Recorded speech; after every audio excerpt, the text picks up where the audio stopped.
നോക്കണ്ട, ഇവിടുത്തെ പൈപ്പുകളിൽ വെള്ളം വരില്ല, പകരം കാറ്റ് വരും. ഇനി വല്ലപ്പോഴും വരുന്ന വെള്ളമാണെങ്കിലോ അതൊട്ട് കുടിക്കാനും കൊള്ളത്തില്ല. കാരണം ഇത് പശ്ചിമ കൊച്ചിയാണ്. വെള്ളം ഭയങ്കര ചീഞ്ഞ വെള്ളം, മണം കൊണ്ട് നിൽക്കാൻ പറ്റൂല. വെള്ളം ഈ വെള്ളം കിട്ടിയിട്ട് കാര്യമില്ല, മിഷല്ല, അത് സ്മെല്ലാണ്. ചിലപ്പോൾ തോടിൻ്റെ സ്മെല്ലൊക്കെ വരും. ആർക്ക് വോട്ട് ചെയ്യാൻ ആരിൽ ജയിച്ചാലും നമുക്ക് വെള്ളത്തിന് കഷ്ടപ്പാടാണെന്ന് വന്നു. വേനലായാലും മഴയായാലും വെള്ളത്തിന് ബുദ്ധിമുട്ട് തന്നെയാണ്. വേനലിംഗ് എത്തുന്നതിന് മുൻപ് തന്നെ പശ്ചിമ കൊച്ചി വരണ്ടു തുടങ്ങി. ടൂറിസം ഭൂപടത്തിൽ ഫോർട്ട് കൊച്ചി, മട്ടാഞ്ചേരി തുടങ്ങിയ പ്രദേശങ്ങൾക്ക് വലിയ സ്ഥാനമുണ്ടെങ്കിലും അടിസ്ഥാന ആവശ്യമായ വെള്ളം പോലും ഇവിടെ ലഭ്യമല്ല. ഇനി ലഭിക്കുന്ന വെള്ളത്തിന്റെ അവസ്ഥ ഏറെ പരിതാപകരം. കളർ മാറ്റം വരും, കാണയിൽ വെള്ളം പോലെ കറുപ്പിരിക്കും.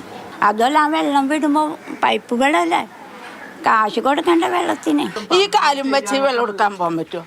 അവിടെ നമുക്ക് പോകാൻ പറ്റുമോ ഈ കാലും വെച്ച് വെള്ളം എടുക്കാൻ? ആണുങ്ങൾ പണിയും കഴിഞ്ഞ് വന്നിട്ട് അവർ രാത്രി പാതിരക്ക് അതും നമുക്ക് ഈ 5-6 ബക്കറ്റ് വെള്ളം കിട്ടിയിട്ട് ഈ 3-4 പിള്ളേരുള്ള അടുത്ത് വെട്ടി നടക്കും. വെള്ളം ശരിക്കും പറയുകയാണെങ്കിൽ ചീഞ്ഞ വെള്ളം, അടുത്ത വെള്ളമാണ് വന്നത്. കാലങ്ങളായി ഇവിടെ കുടിവെള്ള പ്രതിസന്ധി ഉണ്ടെങ്കിലും ഇക്കഴിഞ്ഞ ഡിസംബറിലാണ് അതിരൂക്ഷമായത്. പലതവണ ജനങ്ങൾ ജല അതോറിറ്റിക്കെതിരെ പ്രതിഷേധം സംഘടിപ്പിച്ചു. ഉദ്യോഗസ്ഥരും ജനപ്രതിനിധികളും മാറി മാറിയെത്തിയെങ്കിലും പരിഹാരം കാണാനായില്ല. വെള്ളത്തിന് നിറവും മണവും മാറുന്നതിന്റെ കാരണവും കണ്ടുപിടിക്കാനായില്ല.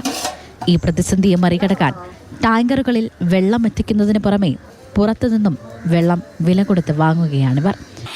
കുഞ്ഞു പൈതങ്ങളെയൊക്കെ കൊണ്ട് താമസിക്കുന്നവരാണ്, ജോലിക്ക് പോകുന്ന ആൾക്കാരാണ്. ഈ രാത്രി 1 മണിക്ക് 2 മണിക്ക് 3 മണിക്കൊക്കെ വെള്ളം നിന്ന് എടുക്കണ എന്താ അവസ്ഥ? 3 ദിവസം 4 ദിവസമൊക്കെ കൂടുമ്പോൾ ഒരു ദിവസം വന്നാൽ 3 ദിവസത്തേക്കില്ല. അത് രാത്രിയിലാണ് മോളെ വെള്ളം എടുക്കണേ. 2 മണിക്ക് ഇന്നലെ 2 മണിക്കാണ് വെള്ളം എടുത്തത്. കലക്ക വെള്ളമാണ്, മണമാണ്, ഭയങ്കര കാണ അടിച്ച് കലങ്ങിയ വെള്ളമാണ് വരുന്നത്.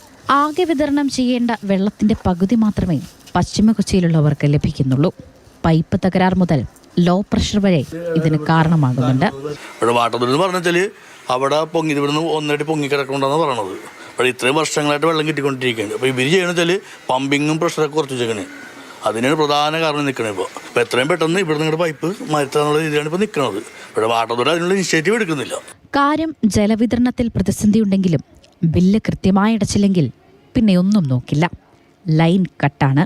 LDF വരുവോ UDF വരുവോ എന്നൊന്നും അല്ല, ഇവിടെ കുടിവെള്ളം എപ്പോൾ വരുമെന്നാണ് ഇവർക്കറിയേണ്ടത്. വാഗ്ദാനങ്ങൾ പലരും പലതും കൊടുത്തു, പക്ഷേ അതൊന്നും പ്രാവർത്തികമായില്ല എന്ന് മാത്രം. ക്യാമറമാൻ ജോയ് സിയാറിനൊപ്പം സ്നേഹാമോൾ നൈനാൻ, മാതൃഭൂമി ന്യൂസ്, കൊച്ചി.